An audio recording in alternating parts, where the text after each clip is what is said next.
कि मकर संक्रांति एक सामाजिक कार्यक्रम में जिसके केंद्र बिंदु में लालू जी रहे।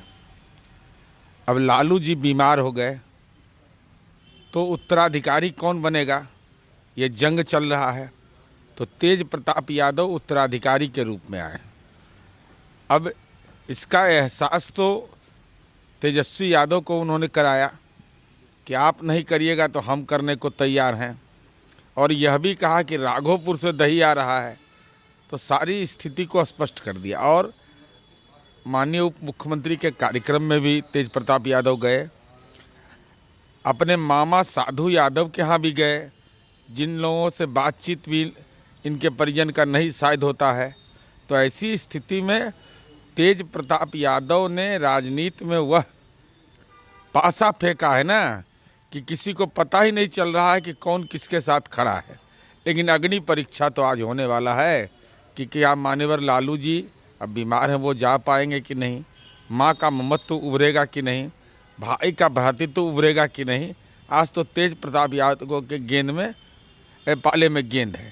लेकिन जिस तरीके से तस्वीरें आई, उन्होंने अपने माता पिता से मिला, जिस घर से और जिस पार्टी से उन्हें निकाला गया था, लेकिन कल बहुत भावुक क्षण था। वो अपने माता पिता और भाई से ही मिले, उन्हें भी निमंत्रण दिया और कहा कि सबको आएंगे दही चूड़ा कर भोजन। नहीं, बिल्कुल तेज प्रताप यादव बड़े पुत्र हैं, माँ पिता से मिलना आशीर्वाद लेना उनका है। बच्चे को भी गोद में लिया और अपने आप को यह साबित किया कि हम भाई के रूप में ईमानदार हैं। बाकी मेरे प्रति कौन क्या सोचता है आप जानिए। एक और सवाल हो रहा है सर, जिस तरीके से जो भोज होता था लालू यादव के यहाँ या आरजेडी में हमेशा जाना जाता था, लेकिन तेजस्वी यादव पटना में होने के बावजूद कोई भोज का आयोजन नहीं हो रहा है, कैसे देखते हैं? देखिए, माननीय तेजस्वी यादव को राजनैतिक परंपराएं जिनको स्थापित लालू जी ने किया है, चाहे वह संवाद का हो, कार्यक्रम का हो, घटना स्थल पर पहुंचने का हो, वो तमाम चीज़ को दरकिनार इन्होंने करके राजनीति को एक ट्यूटर फैशन बना लिया है। जब ट्यूटर फैशन बना लीजिएगा तो विपक्ष के नेता के रूप में अपनी जिम्मेवारी का निर्वहन नहीं कर पा रहे हैं।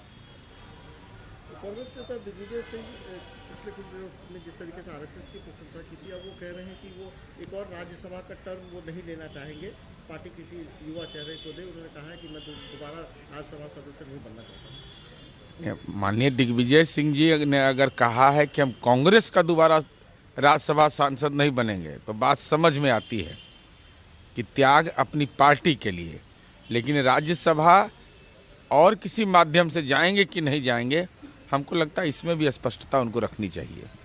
अजीत पवार ने जिस तरीके से कहा कि पॉलिटिक्स में कोई परमानेंट एनिमी नहीं होता है, शरद पवार के साथ जिस तरीके से नजदीकियां बनी हैं, कई नगर निगम में साथ लड़ने की बात उन्होंने कहा है, कैसे देखते हैं इस घटना को? देखिए, महाराष्ट्र की राजनीति में परिस्थितियों के अनुसार गठबंधन के घटक दल बदलते रहे, और अजीत पवार जी के चाचा ही हैं शरद पवार। तो कितना भी कसरत कर लीजिए कि विभेद है, लेकिन खून का रिश्ता है, तो राजनीति में भी खून का रिश्ता भविष्य में भी एक ही रहता है।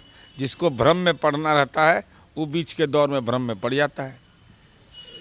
चाइना की कम्युनिस्ट पार्टी की एक डेलीगेशन आई हुई है दिल्ली में, उसमें कांग्रेस से फंस फंसा है कि लाल आंख दिखाने वाले आज लाल कारपेट, रेड कारपेट बिछा रहे हैं कि चाइना का जो डेलीगेशन आया है, जिसमें कि मैंने जो मीडिया में देखा है कि भारतीय जनता पार्टी के राष्ट्रीय महामंत्री अरुण सिंह, राष्ट्रीय स्वयंसेवक संघ के कुछ प्रमुख साथियों से उन्होंने मुलाकात की है, और उनका यह दावा है कि भारत और चीन के संबंध सुधारने की दिशा में अगर कार्य हो रहे हैं तो इससे कांग्रेस को क्यों परेशानी है।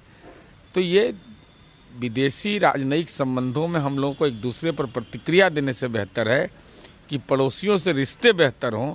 इस समन्वित प्रयास का हिस्सा होना चाहिए। ममता बनर्जी ने आरोप लगाया कि इलेक्शन कमीशन ने 54 लाख जेन्युइन वोटर्स का नाम हटा दिया, उन्हें मौका भी नहीं दे रही है, जिनके नाम डिलीट हुए हैं मौका भी नहीं दिया रहा।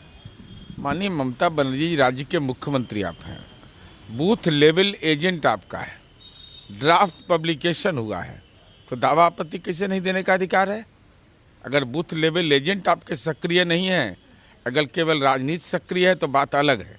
चुनाव आयोग की तयशुदा प्रक्रिया है, बिहार में भी हुआ है कि दावा आपत्ति देने का हमको अधिकार है। बूथ लेवल एजेंट कितना है ये टीएमसी को स्पष्ट करना चाहिए कि हर एक मतदान केंद्र पर आपका एजेंट है कि नहीं है।